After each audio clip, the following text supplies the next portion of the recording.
ಇತಿಹಾಸ ಅನ್ನೋದನ್ನು ಕೂಡ ಇತಿಹಾಸ ಪುರಾಣೇಭ್ಯೋ ನಮಃ ಅಂತ ಹೇಳಿ ನಾವು ಅದನ್ನ ಸಂಧ್ಯಾವಂದನದಲ್ಲಿ ಒಟ್ಟಿಗೆ ಹೇಳ್ತೇವೆ.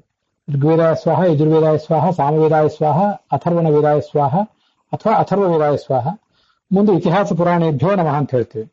ಋಗ್, ಯಜು, ಸಾಮ, ಅಥರ್ವ ಈ 4 ಶಬ್ದಗಳ ಅರ್ಥವನ್ನು ನೋಡಿದ್ದೇವೆ. ಅಲ್ಲಿ ವೇದ ಅಂತಂದ್ರೆ ವೇದಯತಿ, ಎಲ್ಲವನ್ನೂ ಈ ಜಗತ್ತಿಗೆ ಈ ಎಲ್ಲ ಶಾಸ್ತ್ರಗಳ ರಹಸ್ಯವನ್ನು ತಿಳಿಸುವಂಥವನು ಅವನೇ ಆಗಿದ್ದಾನೆ.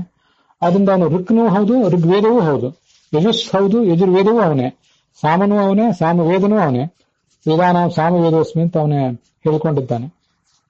ಅಥರ್ವನೂ ಹೌದು, ಅಥರ್ವ ವೇದವೂ ಅವನು ಹೌದು.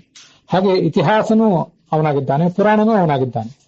ಹೇಗೆ ಅಂದ್ರೆ ಇತಿಹಾಸ ಅನ್ನೋದಕ್ಕೆ ನಮಗೆ ಇತಿಹ ಆಸ, ಇತಿ ಹೀಗೆ, ಇತಿ ಅಂದ್ರೆ ಹೀಗೆ ಅಂತ ಅರ್ಥ, ಆಸ ಅಂದ್ರೆ ಇದ್ದಿತ್ತು, ಇತ್ತು, ಹ ಅಂದ್ರೆ ನಾವು ಹೀ ಅಂತ ಏನ್ ಹೇಳ್ತೀವಲ್ಲ, ಹೀಗೆ ಇತ್ತಷ್ಟೇ, ನಿಶ್ಚಯವನ್ನು ತೋರಿಸ್ಲಿಕ್ಕಾಗಿ ಹೇಳುವಂತಹ ಒಂದು ಅವ್ಯಯ ಅಷ್ಟೇ.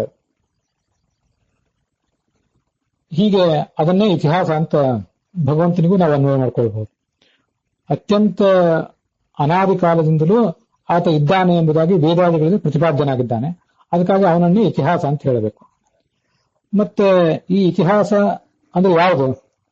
ಭಾರತಂ ಪಂಚರಾತ್ರಂ ಚ ಮೂಲ ರಾಮಾಯಣಂ ತಥಾ ಇತಿಹಾಸ ಇತಿ ಪ್ರೋಕ್ತಂ ಬ್ರಾಹ್ಮಾದ್ಯಂ ಚ ಪುರಾಣಕಂ ಅಂತ ಆಚಾರ್ಯರು ಅಥರ್ವಣೋಪನಿಷತ್ ಭಾಷ್ಯದಲ್ಲಿ ಹೇಳ್ತಾರೆ. ಭಾರತ, ಪಂಚರಾತ್ರ ಮತ್ತೆ ಮೂಲ ರಾಮಾಯಣ ಇವೆಲ್ಲದಕ್ಕೂ ಇತಿಹಾಸ ಅಂತ ಹೇಳ್ತಾರೆ. ಆ ಇತಿಹಾಸ ಅನ್ನೋ ಶಬ್ದದಿಂದಲೂ ಭಗವಂತನು ಹೀಗೆ ಪ್ರತಿಪಾದ್ಯನಾಗಿದ್ದಾನೆ ಅಂತ ನಾವು ತಿಳಿದುಕೊಳ್ಬೇಕು.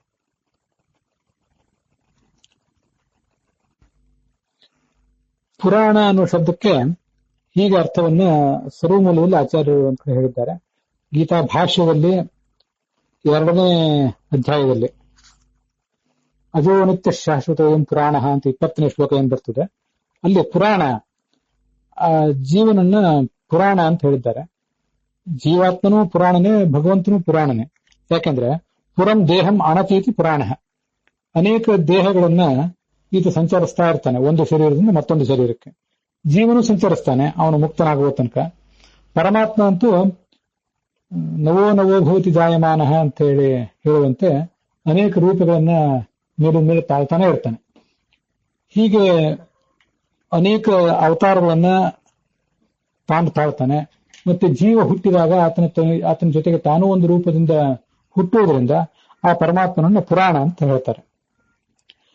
ನಮಗೆ ಸಾಮಾನ್ಯವಾಗಿ ಗೊತ್ತಿರುವಂತೆ ಪುರಾಣ ಅಂತಂದ್ರೆ ಹಳೆಯದ್ದು ಅಂತ ಅರ್ಥ. ಆ ಅರ್ಥವೂ ಇದಕ್ಕೆ ಇದೆ, ಇಲ್ಲ ಅಂತಲ್ಲ. ಪುರ ಅಣತಿ, ಪುರ ಅಂದ್ರೆ ಪ್ರಾಚೀನ ಕಾಲದ ಸಂಗತಿಗಳನ್ನು ಅಣತಿ ಅಣಗತವು ಹೇಳುತ್ತದೆ. ಆದ್ರಿಂದ ಬ್ರಾಹ್ಮಾದ್ಯಂಶ ಪುರಾಣಕಂ, ನಮಗೀಗಾಗಲೇ ಗೊತ್ತಿರುವಂತೆ ಮದ್ವಯಂ ಭದ್ವಯಂ ಚೈವ ಭತ್ರಯಂ ಗತತುಷ್ಟಯಂ ಅನಾಪಲಿಂಗ ಕೂಸ್ಕಾನಿ ಪುರಾಣಾನಿ ಪ್ರಚಕ್ಷತೆ. ಮತ್ಸ್ಯ ಪುರಾಣ, ಮಾರ್ಕಂಡೇಯ ಪುರಾಣ, ಬ್ರಹ್ಮಪುರಾಣ, ಬ್ರಹ್ಮಾಂಡ ಪುರಾಣ, ಬ್ರಹ್ಮವೈವರ್ತ ಪುರಾಣ, ವರಾಹ ಪುರಾಣ, ವಿಷ್ಣು ಪುರಾಣ, ವಾಯು ಪುರಾಣ ಮತ್ತೆ ವಾಮನ. ವರಾಹ, ವಿಷ್ಣು, ವಾಮನ ಮತ್ತು ವಾಯು ಪುರಾಣಗಳು. ಅಗ್ನಿ ಪುರಾಣ, ನಾರದ ಪುರಾಣ, ಪದ್ಮ ಪುರಾಣ, ಲಿಂಗ ಪುರಾಣ, ಗರುಡ ಪುರಾಣ, ಕೂರ್ಮ ಪುರಾಣ. ಅದು ಅನಾಪಲಿಂಗ ಕೂಸ್ಕಾನಿ ಅನ್ನೋದ್ರಿಂದ ಅದನ್ನೆಲ್ಲ ಸಂಗ್ರಹ ಮಾಡಿದ್ದಾರೆ. ಕ ಅಂದ್ರೆ ಸ್ಕಂದ ಪುರಾಣ, ಗ ಕೂಸ್ಕಾನಿ, ಹೀಗೆ ಒಟ್ಟು 18 ಪುರಾಣಗಳಿವೆ. ಒಂದಿಷ್ಟು ಉಪಪುರಾಣಗಳು ಕೂಡ ಇವೆ. ಹೀಗೆ ಎಲ್ಲ ಪುರಾಣಗಳಿಂದಲೂ ಅವನೇ ಪ್ರತಿಪಾದ್ಯ. ಮತ್ತೆ ಅನೇಕ ದೇಹಗಳಿಂದ ದೇಹಕ್ಕೆ ಆತ ಸಂಚರಿಸುವನಾದ್ರಿಂದ ಕೂಡ ಅವನನ್ನ ಪುರಾಣ ಅಂತ ಹೇಳ್ತಾರೆ. ಹೀಗೆ ಇತಿಹಾಸ ಪುರಾಣೇಭ್ಯೋ ನಮಃ ಅಂದ್ರೆ ಇತಿಹಾಸ ಗ್ರಂಥಗಳಿಗೆ ಮತ್ತು ಪುರಾಣ ಗ್ರಂಥಗಳಿಗೆ ನಮಸ್ಕಾರ, ಅವುಗಳಿಂದ ಪ್ರತಿಪಾದ್ಯವಾದಂತಹ ಭಗವಂತನ ರೂಪಗಳಿಗೂ ಕೂಡ ನಮಸ್ಕಾರ ಅಂತ ಅದರ ಅಭಿಪ್ರಾಯ.